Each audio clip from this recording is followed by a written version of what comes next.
Na nagtatanong kung paano o ano ang mga hakbang na dapat gawin para makakuha ng 150,000 pesos o 1 million pesos sa OWA ng libre para sa pangkapital sa ninanais niyong itayong negosyo.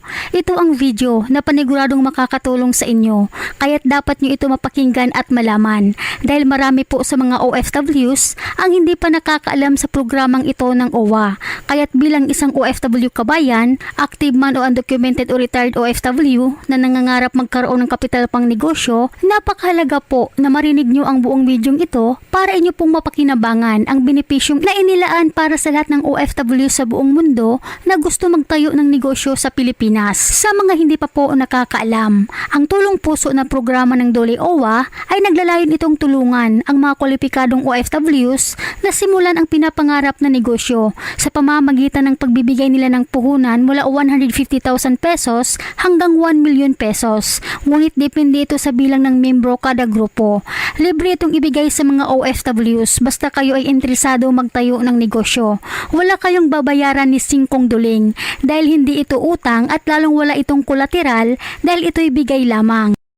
Grant ito grant ito, 50,000 hanggang 1 million. Ginawa ang programang ito upang matulungan kayo sa pinaplano ninyong negosyo at ang mapanatili na kayo sa Pilipinas kasama ang mga mahal ninyo sa buhay.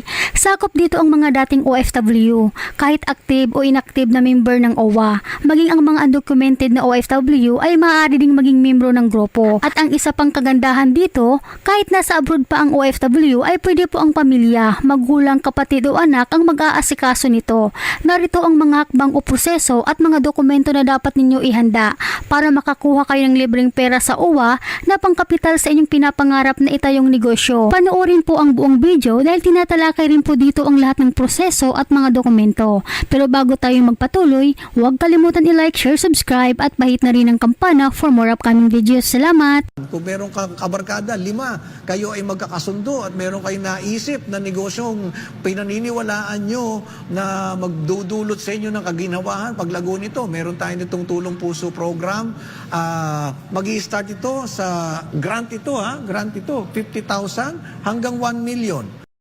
Sa mga gustong sumubok po nito, katulad nitong tulong puso program ng OWA, para po to sa mga gustong magtayo ng negosyo habang kayo po ay nasa Pilipinas na. Kasi OFW nga po kayo, tapos umuwi na. Isa po ang OWA sa makakatulong sa'yo. Pero itong binuo nila na tulong puso program is para po ito sa group, hindi po ito para sa individual. Ang pera na ibibigay sa atin bilang grupo, yun po yung itatayo natin ng business, tapos palalaguin yung negosyo at yung kita nun, yun yung napupunta isa-isa sa atin na grupo.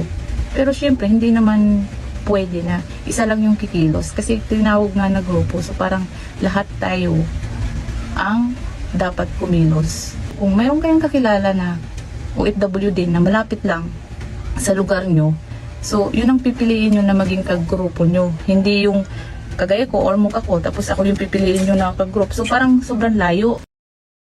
Ang pipiliin mong kagroup, kung saan yung mas malapit sa lugar ninyo, yun ang pipiliin nyo bilang kagroup nyo. Tapos magtayo kayo ng 10 tao sa isang group.